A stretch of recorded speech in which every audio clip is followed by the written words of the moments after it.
Ration కార్డుల జారీ సహా మార్పులు చేర్పుల ప్రక్రియ నిరంతరం జరిగేలా సాఫ్ట్వేర్ను రూపొందిస్తున్నామని మంత్రి పొన్నం ప్రభాకర్ తెలిపారు. సిద్దిపేట జిల్లా హుస్నాబాద్లోని 15వ వార్డులో ప్రజాపాలన వార్డు సభలో మంత్రి పొన్నం ప్రభాకర్ పాల్గొన్నారు. రేషన్ కార్డులు, ఇందిరమ్మ ఇళ్ల మంజూరులో మంత్రిగా తన జోక్యం ఉండదన్న పొన్నం న్యాయంగా, పారదర్శకంగా అర్హులైన వారందరికీ అందేలా చర్యలు తీసుకుంటానని వెల్లడించారు.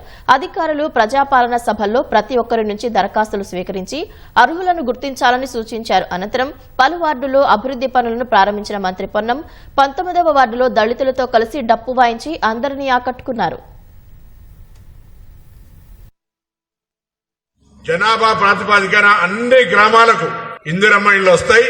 అర్హత పూర్తిగా నిరుపేదలైన ఉన్నటువంటి వాళ్ళను మీ ముందట చదివి వినిపించిన తర్వాతనే ఎంపిక ప్రక్రియ చేస్తాం. ఎక్కడ కూడా ఇబ్బంది లేదు. అందులో 5 లక్షల ఇందిరమ్మ ఇల్లు, ఎస్సీలకు 6 లక్షల రూపాయలు ఆ విధంగా ఇచ్చే కార్యక్రమం కూడా ఎక్కడ ఇబ్బంది రాకుండా ఉంటది. బాధ్యత మాది. 10 సంవత్సరాల రేషన్ కార్డులకు కొద్దిగా ఇబ్బంది అయింది.